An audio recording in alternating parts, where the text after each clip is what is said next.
বলো তোমাদের বাংলা বইয়ে কি কাজ ছিল? আবু আয়দা এখনো লিখছো? বাড়ির কাজ তো এটা নাকি বাড়িতে মুখস্থ করে লিখতে বলা হয়েছে? হ্যাঁ, তাহলে সেই লেখাটা এখানে হচ্ছে কেন?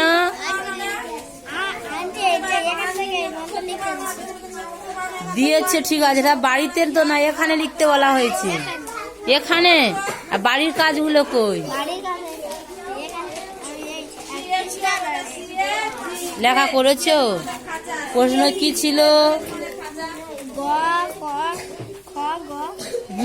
নম্বর ওগুলো কি? প্রশ্ন কি ছিল বলো?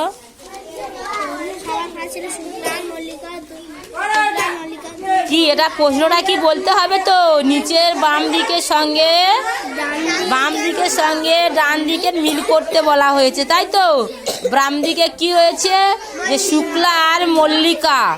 হ্যাঁ, এপারে একে রয়েছে শুক্লা আর মল্লিকা, এপারে ডান দিকে রয়েছে দিল্লি থেকে এলেন। তাহলে এটা কোনো তো ঠিক হলো না। তাহলে এখানে কোন দাগেরটা এর সঙ্গে মিল করবে? দুইয়ের ছড়া, তাই তো? শুক্লা আর মল্লিকা কি দুই বোন হবে? ছড়া দুইয়ের দাগে হবে না তো? দুইয়ের দাগে কে বললো? কে বললো? দুইয়ের দাগে, তিনের দাগে হবে, দুই বোন হবে, ঠিক আছে? আর দুইটা দাগ দিয়ে দাও, এটা তীর দিতে হয়। একের সঙ্গে তিনে তীর দিয়ে দাও, তীর দিয়ে চিহ্ন দিয়ে সব উৎপন্ন ছিঁড়ে দেবে। বোঝা গেছে?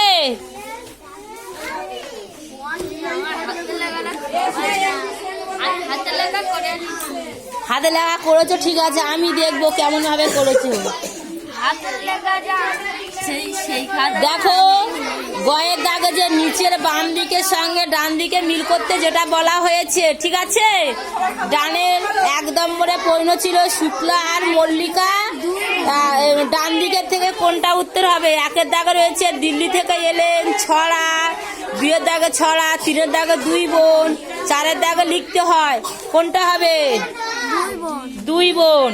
তাহলে 1-এর দাগে কি হবে? শুক্লা আর মল্লিকা দুই বোন। তাহলে 1 আর 3-এর মধ্যে একটা তীর চিহ্ন দিয়ে জয়েন করে দাও, 1 থেকে 3-এ নিয়ে যাও।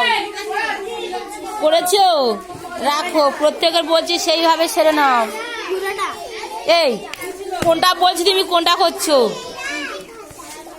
কি বলেছি? 1-এর দাগে সবাই মিল করে নিয়েছো?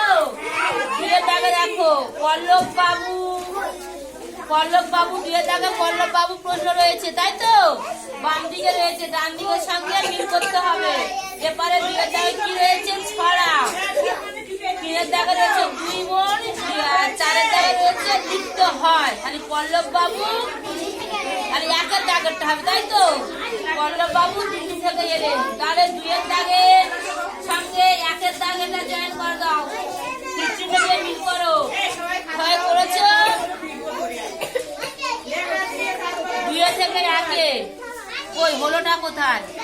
এই যে 2-এ পল্লব বাবুর সঙ্গে 1-এ তীর চিহ্ন করতে, ঠিক আছে?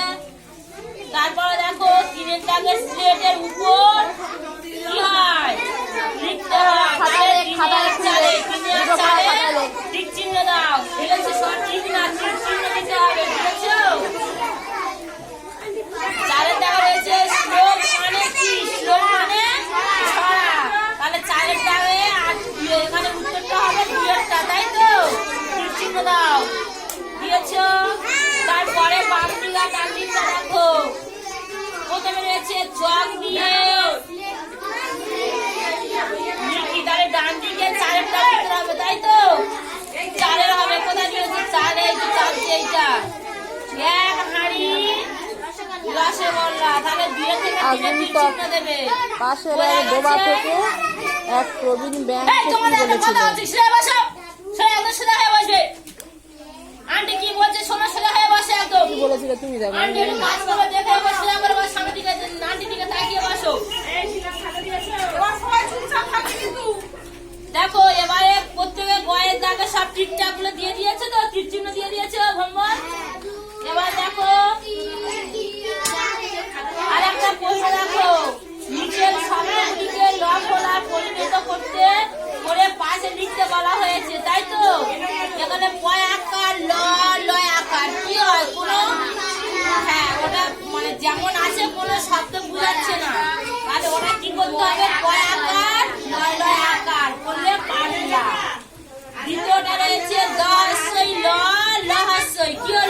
শব্দ হলো না, ওটা হলো দিল্লি। দশই লয়লায় হাসে দিল্লি। তারপরে কি রয়েছে? তালবেশ হস্যৌ কলয় আকার শুক্লা। তাহলে ওটা জয়েন করে তালবেশ হস্যৌ কয়লয় আকার। তাহলে প্রত্যেকটা নিচে ল দিয়ে শব্দ বানাতে বলা হয়েছে। তাহলে প্রত্যেকে তাহলে পড়েছেন ঠিকঠাক? সবাই করেছো? আর তুমি এই যে বইয়ে কলম দিয়ে লিখেছো কেন? ভুল গেলে কি মোছা যাবে? বইটা তো নষ্ট হবে। হ্যাঁ ভুল হয়েছে। হ্যাঁ তো এতগুলো ল হবে কেন? ভুল ভাল করে নিয়েছো কেন? ভুলবে কি করে? বলো এটা তুমি কি করবে? এই তো দিল্লি সব বানানটা ভুল হয়েছে। হ্যাঁ শব্দ বানান ভুল। মাল্লা ময় আকার লয় লয় আকার হবে মাল্লা। এ ডবল ডবল দিয়েছো কেন? খাতা বের করো। খাতা ছিল সব ভুলে করে গে। বারবার বলেছি বইয়ে যখন লিখবে সবাই উৎপেন্সিলে ব্যবহার করবে। এই শুনতে পেয়েছো? বইয়ে উৎপেন্সিল ব্যবহার না করলে এই যে ভুলগুলো কি হবে? খাতায় তুলো না ভুলগুলো, খাতায় করবে না ভুলগুলো। এখানে খাতা সব ঠিক করে করে না। এই পড়া ঘর আমি যাচ্ছি। পড়া দেখো হয়ে গেছে। এখানে ছিল ল পড়া নিয়ে শব্দ, তাই তো? আমি ল পড়া নিয়ে সবাই ঠিকঠাক করেছে। মেয়েটি আসান হয়েছে। আচ্ছা বলো তো, যেটা অকার ম লয় আকার দন্তান্ন ওটা যুক্ত করলে কি হবে? কি? অম্লান। তবে তুমি পড়োনি তো, ওটা অম্লান হবে। তোমারটা হয় না, তুমি সেরে নিয়ে নাও ওটা, ঠিক আছে? তোমার খাতা কই? তোমার খাতা কই?